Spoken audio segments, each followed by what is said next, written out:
Hello everyone, कैसे हो? I hope सब लोग बहुत अच्छे होंगे और अपने स्टडी को भी बहुत अच्छे से कर रहे होंगे। जो मुझे फर्स्ट डे से फॉलो कर रहे हैं तो वो मेरे टारगेट को भी फॉलो कर रहे हैं। आज हमारा टारगेट का डे 4 था। तो आज आपको ऐसा लग रहा होगा कि दी आपने स्टार्टिंग में कुछ अलग सा क्यों नहीं दिखाया।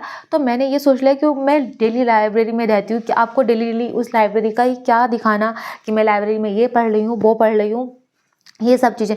पहले मैं आपको बता देती हूँ कि हमने आज क्या क्या अपने टारगेट में इंक्लूड किया था। मैं आपको पढ़ के बता देती हूँ और आपने जो मैं टारगेट देती हूँ वो डेली अपना टेलीग्राम पे अपलोड कर देती हूँ। तो प्लीज़ आप सोने से पहले उसको देख लीजिएगा और आप भी उस टारगेट को पढ़ लीजिएगा।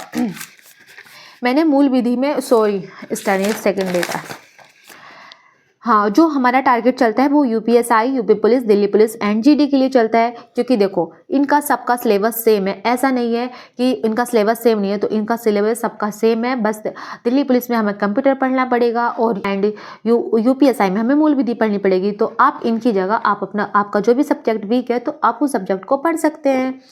आज की सब हमारी जो टारगेट में था मूल विधि में वो वीएनएस था और मैथ में परसेंटेज था। उसके हमें 50 क्वेश्चंस करने थे। तो अब हमें सिर्फ यही अप्रोच अपनानी है। हमें मैथ में इंस्पेक्टर चालीसा के यो करना, ये मतलब इसकी प्रैक्टिस करनी है और हमारे इसके धीरे धीरे सारे चैप्टर खत्म हो जाएंगे, हमें पता भी नहीं लगेगा। और हमें square, cube and fraction in तीनों का डेली रिवीजन करना है। आज मैं आपसे ना मतलब मैंने उसमें लिखा नहीं था। आज मैं अब जो मैं ये स्क्वायर क्यूब लिखूंगी ना फुल डिटेल्स में लिखूंगी। आज से हमें इतने करने हैं और टेबल्स इतने से लेके इतने तक याद करने हैं, ताकि हमें एकदम से ऐसे बर्डन भी ना लगे कि मतलब हाँ एकदम से कैसे याद होंगे सारे। धीरे धीरे करके मतलब 8 से 10 दिन में, अगर ज़्यादा भी नहीं थोड़े भी याद करेंगे तो 8 से 10 दिन में हमें सारा चीज़ें ये सारी हमारी कंप्लीट हो जाएंगी। फिर हमें बस इसका रिवीजन करना रहा करेगा, ठीक है। और फिर आती है हमारे, ये मैंने कैलकुलेशन की बात बता दी। कैलकुलेशन में इंस्पेक्टर चालीसा पढ़ना है, बीस स्क्वायर भी याद करने हैं, क्यूब भी याद करने हैं और टेबल भी हमें याद करनी है और फ्रैक्शन भी। ठीक, अब आती है हिंदी की बारी। हिंदी में हमें रस पढ़ना है, बिल्कुल जो बेसिक्स होता है रस का, तो हमें रस पढ़ना है। और हाँ, मैं स्टार्टिंग में सारे टफ चैप्टर उठाने वाली हूँ। आप ये मत बोलना कि आप स्टार्टिंग में टफ चैप्टर क्यों उठा रही हो, क्योंकि जब लास्ट टाइम आता है ना तो हम इन्हीं चैप्टर्स को स्किप करके चले जाते हैं। हमारा मन नहीं करता है, हम सोचते हैं यार चलो छोड़ो नहीं। और हर संडे अब हम टेस्ट लगाया करेंगे। फुल टेस्ट नहीं लगाएंगे हम, मतलब जो सेक्शनल टेस्ट होता है तो वो लगाएंगे।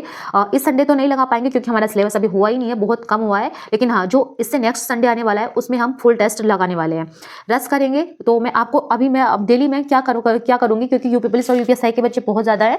तो मैं डेली आपको अपने साथ जब मैं रिविजन करती हूँ तो मैं आपको वो बुक से पढ़ के बताया करूँगी कि हाँ आज हमने ये रस में ये पढ़ा, और आपके चैप्टर भी मेरे साथ कंप्लीट हो जाएंगे। और आपका रिविजन, अगर आपने नहीं पढ़ा तो आपका रिविजन भी हो जाएगा। अगर आपको कुछ भी समझ नहीं आता तो आप मुझे कमेंट सेक्शन में बता देना कि दी हमें इसमें जो रस में ये आप किसी भी चैप्टर में ये प्रॉब्लम आती है तो आप हमें बता दीजिएगा। तो मैं उस पे चैप्टर पे अच्छे से और बता दिया करूंगी आपको। और हमें 15 साहित्य के क्वेश्चन याद करने हैं। अगर आप मुझसे बोलोगे कि दी 15 आप साहित्य के क्वेश्चन कहाँ से याद करती हो, तो देखो मैं बुक से भी याद करती हूँ एंड जो एग्जाम्पल पे विवेक सर है उन्होंने कराया हुआ है साहित्य, तो मैं उससे भी याद करती हूँ। अगर आप मेरे से बोलोगे कि दी आप उसके नोट्स दे दीजिएगा टेलीग्राम पे, तो मैं साहित्य के आपको नोट्स दे दूंगी कि हाँ उसमें ये करना होता है।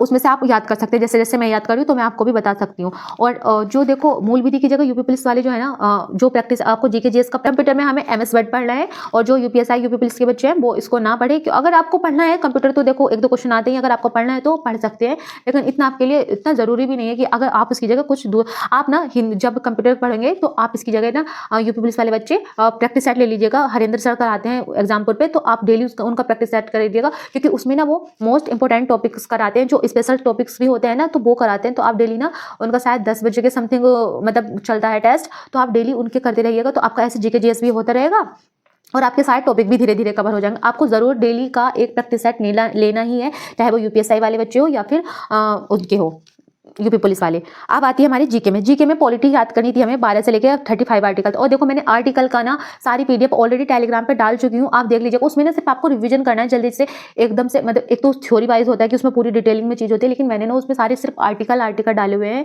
ताकि ना जब आप रिविजन करो तो आपको बहुत जल्दी से वो चीज़ें याद हो जाए। हिस्ट्री में सिंधु घाटी सभ्यता करनी है।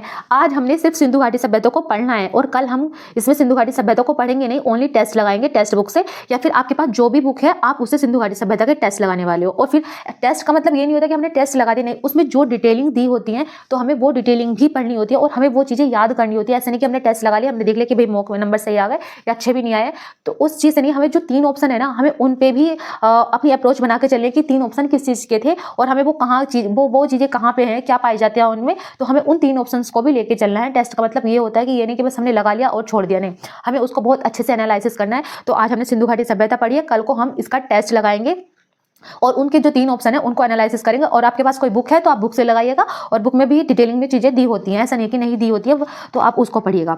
अब आती है स्टैटिक जीके की बारी। आज देश की सीमा को हमने याद किया, और देखो मैं बोलूँगी देश की सीमा को ना आप ट्रिक से याद कीजिएगा, क्योंकि ना ट्रिक से ना आपको बहुत जल्दी से याद हो जाएंगे। अगर आप बिल्कुल ऐसे रट के करोगे तो वो थोड़े आप मतलब जल्दी भूल सकते हो, लेकिन मैंने जो याद किया है वो देश की सीमा ट्रिक से। और जीके ट्रिक के नाम से भी एक चैनल है, आप वहाँ पे भी देश के, कि आप जैसे पाकिस्तान की सीमा है तो आप मतलब डाल दीजिएगा कि हाँ देश की सीमा को ट्रिक से कैसे याद करें, तो आपको ना ट्रिक आ जाएंगे, तो आप उस पर ट्रिक से लिख लीजिएगा। आपको ना इससे बहुत मतलब लॉन्ग टाइम तक आपको याद रहेंगे। मैं तो बस अपने जैसे मैं पढ़ती हूँ बस आपको वही टेक्निक देती हूँ कि हाँ आपको ऐसे पढ़ना है।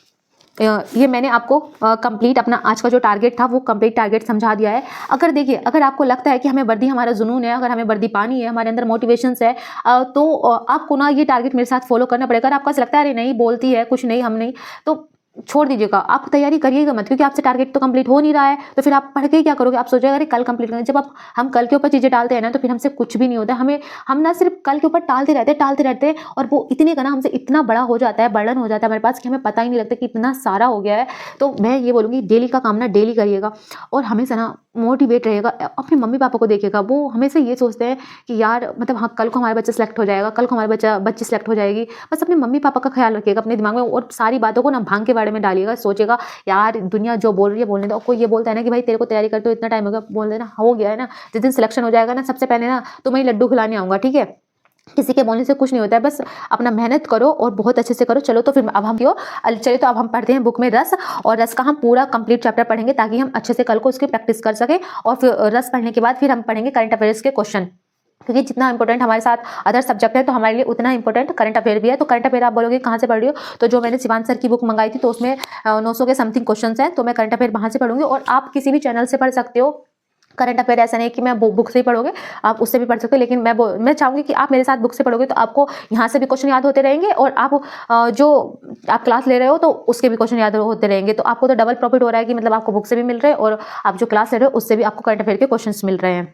और जो दिल्ली पुलिस के स्टूडेंट है ना, तो जो RWA पे प्रैक्टिस सेट करा रहे हैं ना सर, तो आप प्लीज़ उसको डेली लीजिएगा। और रीजनिंग में ना,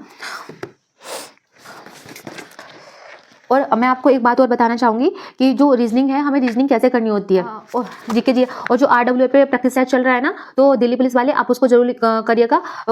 और उसकी PDF ना डेली याद करिएगा, क्योंकि मैं PDF याद करती हूँ, क्लास नहीं लेती हूँ सर की, तो मतलब डेली की डेली PDF याद करनी है आपको। मतलब जो मैंने ये टॉपिक्स दे रखे हैं वो तो आपको करनी है, प्लस वो PDF भी याद करनी है, ताकि हमारा जीके जीएस और भी ज़्यादा स्ट्रॉन्ग हो जाए। और जो UPSI वाले हैं और एंड यूपी पुलिस वाले हैं, जो UPSI वाले हैं और जो यूपी पुलिस वाले एंड UPSI वाले हैं, तो वो भी अपने जो भी सर से आप प्रैक्टिस सेट चल रहा है तो आप उन सर से कर लीजिएगा और उनकी PDF जरूर याद करिएगा। और हम दिल्ली पुलिस वाले हैं तो भाई हम दिल्ली पुलिस वाले याद करेंगे। ऐसा नहीं है कि मैं देखो जीके ना सबका सेम होता है, ऐसा नहीं कि भाई अगर हमसे पूछे कि भारत की राजधानी दिल्ली है तो जब हमारे UPSI में क्वेश्चन आएगा तो वो भाई भारत की राजधानी दिल्ली नहीं लखनऊ हो जाएगी, ऐसा नहीं होगा। जीके जीएस सबका सेम होता है, ऐसा नहीं होता कि उसमें अलग होता है। आपको ना सिर्फ क्वेश्चन से मतलब होना चाहिए, ये नहीं देखना चाहिए कि हाँ ये इसमें आ रहा है या उसमें आ रहा है। और पता है UPSI जो अगर बोलेगा ना कोई कि हाँ भाई इसके UPSI के क्वेश्चन मत करो यूपी पुलिस वाले, तो एक बात मैं आपको बता देती हूँ, पिछली बार जब 2024 का एग्जाम हुआ था ना, तो UPSI का ना जो हिंदी का पैराग्राफ था वो सेम टू सेम आपको ना यूपी पुलिस में मिला था। जिसने अगर प्रीवियस ईयर लगाया होगा UPSI का लगा के गया होगा तो उसमें सेम टू सेम ना उसका पैराग्राफ जो पैसेज होता है ना वो सेम टू सेम, और उसके बहुत मतलब कि बहुत सारे हिंदी के क्वेश्चन उसमें देखने को मिले थे, और मैथ के क्वेश्चन भी यूपी पुलिस में देखने को मिले थे जो UPSI में पूछे गए थे। तो ये तो बिल्कुल धारणा मानना बंद कर दीजिए कि हाँ अगर जो UPSI में पूछा गया वो यूपी पुलिस में नहीं पूछेगा, UPSI का इतना पेपर मतलब हाई रहता है लेवल, ऐसा बिल्कुल भी मत सोचिएगा। बस आपको क्वेश्चंस प्रैक्टिस करने से मतलब होना चाहिए कि हाँ भाई ये जीके है, लेकिन हाँ मैं करने से मतलब होना चाहिए। अब मैं आपको रीजनिंग में बता देती हूँ आपको रीजनिंग में कैसे करना है। आज हमने क्लॉक का लेक्चर लिया है, अगर आपको क्लॉक का लेक्चर लेना तो संदीप सर का ना 1-2 घंटे की क्लास है और एक घंटे की क्लास है, उसमें मतलब कि 1 शॉट डाल दीजिएगा तो आप क्लॉक को वहां से कंप्लीट कर लीजिएगा। आज हमने क्लॉक को सिर्फ पढ़ा है, तो कल हम इसके मतलब क्वेश्चन लगाएंगे, आप टेक्स्ट बुक से लगा लीजिएगा। मैं तो आपको हमेशा टेक्स्ट बुक को ही प्रीफर करती हूँ क्योंकि मेरे पास टेक्स्ट बुक ही है, तो मैं टेक्स्ट बुक को ही लगाती हूँ। और आपके पास कोई बुक है तो आप बुक से लगा लीजिएगा रीजनिंग के क्वेश्चन। और उसमें मैंने बर्बल में बताया था कि हमें क्लॉक चैप्टर पढ़ना है, और इसमें भी हम पहले स्टार्टिंग में टफ चैप्टर उठाने वाले हैं ताकि हमें लास्ट में जाकर कोई प्रॉब्लम ना हो। और जो नॉन वर्बल में आप अपनी मर्जी से कोई सा भी चैप्टर स्टार्ट कर सकते हैं। मैं ये नहीं बोलूँगी कि आप मतलब कि कागज को कटिंग करना है या बटर इमेज या मिरर इमेज करिएगा, आपका जो भी मर्जी है, आपका जो भी मन है आप वो वाला स्टार्ट कर सकते हैं। तो ये तो हो गया हमारी टारगेट की बात। करते हैं अपनी करंट अफेयर्स की क्लास लेना, यानी कि उसके क्वेश्चन को लर्न करना एंड प्रैक्टिस करना। तो मैं जैसे कि मैंने अपना टारगेट डिस्कस कर दिया है, तो आज मैं करंट अफेयर्स को पढ़ने वाली हूँ और आज हम पढ़ेंगे 1 जनवरी 2025 का करंट अफेयर। ठीक है, तो हमारा इसमें सबसे पहला क्वेश्चन है, हाल ही में किस रिपोर्ट में मुख्यमंत्रियों की संपत्ति और आय के बारे में जानकारी दी गई है। ठीक है, हमारा फर्स्ट क्वेश्चन हो गया, तो किसमें, एसोसिएशन फॉर डेमोक्रेटिक रिफॉर्म्स यानी कि एडीआर, या तो आपको शॉर्ट फॉर्म में एडीआर देखने को मिलेगा या फिर इसकी फुल फॉर्म मिलेगी। इसकी फुल फॉर्म क्या है, association for democratic reforms. Second question आता है हमारा, सीआरपीएफ के नए महानिदेशक डीजी के रूप में किसे नियुक्त किया गया है, बितुल कुमार को। किसे नियुक्त किया गया है, बितुल कुमार को। अगर आप इसकी मतलब क्लास देखना चाहोगे तो कैरियर बिल पर शिवांश सर इसकी क्लास कराते हैं, तो आप उसको कर सकते हो और वहाँ पे क्लास कर सकते हो, यहाँ पे भी और इससे प्रैक्टिस कर सकते हो। और उनकी टेस्ट बिल ऐप है, तो उस पर आप टेस्ट भी लगा सकते हो। लेकिन मुझे तो लगता है कि इसी में से आपका हो जाएगा। मैं टेस्ट वगैरह नहीं लगती, मैं सिर्फ ये क्वेश्चन याद करती हूँ। तो मुझे याद हो गया, सीआरपीएफ के महानिदेशक कौन है, बितुल कुमार है। और हाल ही में किस रिपोर्ट में मुख्यमंत्री की संपत्ति और आय के बारे में जानकारी दी गई है, तो वो एडीआर के रूप में दी गई है। और हमारा अब आता है नंबर थर्ड क्वेश्चन, अभिषेक शेखर भोपाल में आयोजित 67वीं राष्ट्रीय निशानेबाजी चैंपियनशिप प्रतियोगिता एनएससीसी में 6 पदक हासिल करने वाले किस राज्य के पहले निशानेबाज बने। कहाँ के बने हैं, तो कर्नाटक के बने हैं। कहाँ के बने हैं, कर्नाटक के बने। भोपाल में आयोजित हुई थी। और कौन सा संस्करण था ये, 67वीं राष्ट्रीय निशानेबाजी चैंपियनशिप प्रतियोगिता थी। इसमें ये भी पूछ सकता है कि कौन सी चैंपियनशिप प्रतियोगिता थी, तो 67 थी। और कहाँ पे हुई थी, ये कर्नाटक में हुई थी। और कितने पदक हासिल किए इन्होंने, 6 पदक हासिल किए। और किसने किए हैं, अभिषेकर भोपाल में। अभिषेकर ने 6 पदक हासिल किए हैं निशानेबाजी में। इसमें कुछ भी क्वेश्चन आ सकता है, इसमें 3 क्वेश्चन बन सकते हैं और तीनों मैंने आपको बता दिए हैं। तो कहाँ पे हुई है, कर्नाटक में। और अब फोर्थ क्वेश्चन आता है, किस टीम ने अपना पहला सीनियर नेशनल पुरुष हैंडबॉल चैंपियनशिप खिताब जीता है, केरल ने। किसने जीता है, केरल ने जीता है। पांचवा होता है, हेमंत मुंडप्पा ने मद्रास इंटरनेशनल सर्किट एमआईसी में MMSCI Indian national motorcycle drag racing championship का फाइनल राउंड जीता। भारतीय मोटर स्पोर्ट में हेमंत मुंडप्पा को किस नाम से जाना जाता है, तो किस नाम से जाना है, ड्रैग किंग के नाम से जाना जाता है। हेमंत मुंडप्पा को किस नाम से जाना जाता है, ड्रैग किंग से। और इसका हमारा क्वेश्चन क्या है, MIC की फुल फॉर्म ये दे रखी है, MMSCI Indian national motorcycle drag racing, यानी कि मोटरसाइकिल ड्रैग रेसिंग हुई थी, तो उसमें उन्होंने ये फाइनल राउंड चैंपियनशिप का फाइनल राउंड जीता। भारतीय मोटर स्पोर्ट में हेमंत मुंडप्पा को किस नाम से जाना जाता है, हेमंत मुंडप्पा को किस नाम से जाना जाता है, ड्रैग किंग के नाम से जाना जाता है। Generation number 6 question, generation beta के लिए जन्म वर्ष की सीमा क्या है, 1997 से 2009 तक है। कब से है, 1997 से 2009 तक है। नंबर 7 है, किस देश ने CR450 का अनावरण किया, जो दुनिया की सबसे तेज हाई स्पीड ट्रेन को प्रोटोटाइप है, जिसकी परीक्षण गति 450 किलोमीटर प्रति घंटा है। किसने अनावरण किया है इसका, चीन ने अनावरण किया। और किसकी गति कितनी है, 400 किलोमीटर प्रति घंटा। कितनी गति है इसकी, 400 किलोमीटर प्रति घंटा इसकी गति है। CR, और इसे किस देश ने CR450 का अनावरण किया है, तो अब इसका नाम याद रखिएगा, CR450। तो और किस देश की ट्रेन है, ये चीन की। और कितने किलोमीटर प्रति घंटा के, 450, यानी कि 450 किलोमीटर प्रति घंटा। अब आता है नंबर 8, सेल को लगातार कितनी बार great place to work certification प्राप्त हुआ है। कितनी बार प्राप्त हुआ है, 2 बार। किसको, सेल को लगातार कितनी बार, और कौन सा सर्टिफिकेशन प्राप्त हुआ है, great place to work. Okay. Number 9 question आता है, रिपोर्ट 400 मिलियन ड्रीम्स के अनुसार 2011 की जनगणना की तुलना में भारत में प्रवासियों की संख्या में कितनी कमी आई है, तो कितनी कमी आई है, 11.78% की। कितनी आई है, 11.78% की कमी आई है। नंबर 10 क्वेश्चन है, किसी भारतीय क्रिकेटर को ICC पुरुष T21 cricketer of the year पुरस्कार के लिए नामांकित किया गया है, तो किसको किया गया है, अर्शदीप सिंह को। किसको किया गया है, अर्शदीप सिंह को। कागिद्दे चाम नृत्य महोत्सव प्रतिवर्ष कहाँ मनाया जाता है, गंगटोक में मनाया जाता है। कहाँ पे मनाया जाता है, गंगटोक में। कांगद्य चाम नृत्य महोत्सव प्रतिवर्ष कहाँ मनाया जाता है, गंगटोक में मनाया जाता है। नंबर 12 क्वेश्चन आता है हमारे पास, सीरियल सेंट्रल बैंक के गवर्नर के रूप में किसे नियुक्त किया गया है? मायसा सबरीन को। किसे किया गया है? मायसा सबरीन को। और नंबर 13 क्वेश्चन है, भारतीय रिजर्व बैंक ने डीवीएस के बैंक इंडिया के नए सीईओ के रूप में किसे मंजूरी दी है? रजत वर्मा को। किसे मंजूरी दी है? रजत वर्मा को। नंबर 14 क्वेश्चन आता है हमारे पास, अफगानिस्तान में खिड़कियों के संबंध में तालिबान ने क्या क्या प्रतिबंध लगाया है? महिलाओं के काम करने वाले क्षेत्रों की ओर जाने वाली खिड़कियों को बंद करना। क्या प्रतिबंध लगाया है? महिलाओं के काम करने वाले क्षेत्रों की ओर जाने वाली खिड़कियों को बंद करना। कहाँ पे लगाया? अफगानिस्तान में खिड़कियों के संबंध में तालिबान ने क्या प्रतिबंध लगाया? तो ये लगाया है। और नंबर 15 क्या आता है? लक्ष्य सेन ने king cup international badminton open से कौन सा पदक जीता है? तो कौन सा पदक जीता है? कांस्य पदक जीता है।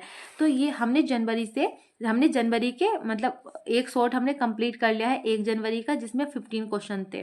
तो हमारा 15 क्वेश्चन हो गया, लेकिन हम डेली के टू करेंगे, 2 शॉर्ट्स क्या करेंगे ताकि हमारा जल्दी जल्दी कंप्लीट हो जाए। तो अब हम याद करेंगे 2 जनवरी का, 2 जनवरी 2025 का। 1 जनवरी 2025 के जितने क्वेश्चन थे वो हमने कर लिए। अब हम 2 जनवरी का स्टार्ट करके हम इसको स्टॉप कर देंगे। फिर हम कल फिर इसको आपको खुद से रिवीजन करना है। आप एक बार मतलब इसको देख लेना, यहाँ से जितने भी मिनट से वीडियो स्टार्ट हो रही है, बस आप इसको जल्दी जल्दी से रिवीजन कर लेना ताकि आप भी इसको भूल ना पाओ। या आप शिवांत सर की बुक ले सकते हो। भुवनेश्वर में 18 प्रवासी भारतीय दिवस कार्यक्रम के मुख्य अतिथि कौन होंगे? क्रिस्टन कार्ला कांगालू। कौन होंगे? क्रिस्टना कार्ला कांगालू।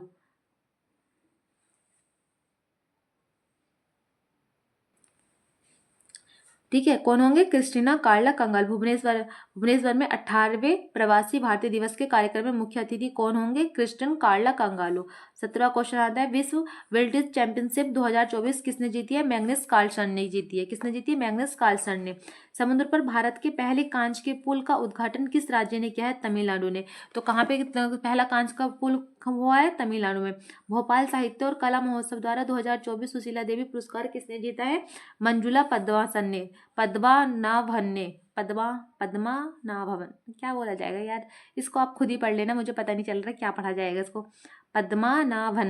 पद्मनाभन ने। किसने जीता है? मंजुला पद्मनाभन ने। कौन सा शहर दुनिया का पहला ऊर्जा साक्षर शहर बनने का लक्ष्य रखते हुए जलवायु मिशन शुरू किया है? किसने किया है जलवायु मिशन शुरू? इंदौर ने किया है। किसने शुरू किया है जलवायु मिशन? इंदौर ने शुरू किया है। तुर्की ने बायर कटर आकांची ड्रोन में किस मिसाइल का सफलतापूर्वक परीक्षण किया है? किस मिसाइल का किया है? UAV 122। किसका किया है? UAV 122 का। इसको आप इंपॉर्टेंट समझ के याद कर लेना, क्योंकि ना जो मिसाइल्स के बारे में होता है वो ज़्यादा पूछा जाता है कि किस मिसाइल का किसने अनावरण किया है, और ये करंट में ना ज़्यादातर यही वाले क्वेश्चन आते हैं, ये कहाँ की मिसाइल है, कौन सा क्या है। तो एक बार फिर से आप इसको मैं पढ़ देती हूँ। तुर्की ने आपको दिखाई दे रहा है? दिखाई तो दे रहा है। तुर्की ने वायर कटर आकांची ड्रोन में किस मिसाइल को सफलतापूर्वक परीक्षण किया है? UAV 122 में। हाल ही में किस संगठन ने सेवांडलिका वेशोनिया का पारंपरिक प्रेम गीत को अपनी अमूर्त सांस्कृतिक विरासत की राष्ट्रीय सूची में शामिल किया है? तो किसने किया है? यूनेस्को ने। और ये अमूर्त सांस्कृतिक विरासत की राष्ट्रीय सूची में शामिल क्या हुआ है? प्रेम गीत वोसानिया की पारंपरिक प्रेम गीत। कहाँ का? वोसानिया का पारंपरिक गीत। कहाँ है? यूनेस्को में। नासा के किस अंतरिक्ष दूरबीन ने एक्सोप्लैनेट K2-18V की खोज की है? किसने की है? नासा की अंतरिक्ष दूरबीन ने इसको भी इंपॉर्टेंट कर लेते हैं। किसने की है? जेम्स वेब स्पेस टेलीस्कोप ने। किसने की? जेम्स वेब स्पेस टेलीस्कोप ने।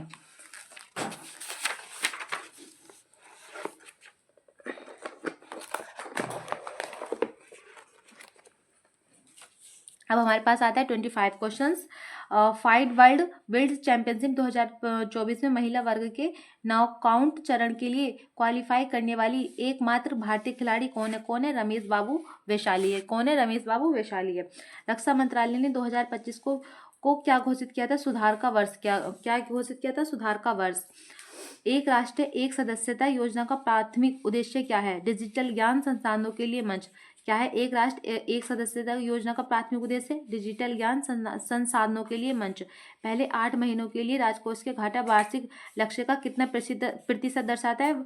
52.5% दर्शाता है। किस टीम ने केरल को हराकर संतोष ट्रॉफी जीती है? किसने जीती है? पश्चिम बंगाल ने। इसरो के 100वें मिशन के लिए किस रॉकेट का इस्तेमाल किया जाएगा? GSLV एम के सेकंड किसका किया जाएगा, GSLV एम के सेकंड का किसके लिए, इसरो के 100वें मिशन के लिए किस रॉकेट का इस्तेमाल किया जाएगा, GSLV एम के सेकंड का।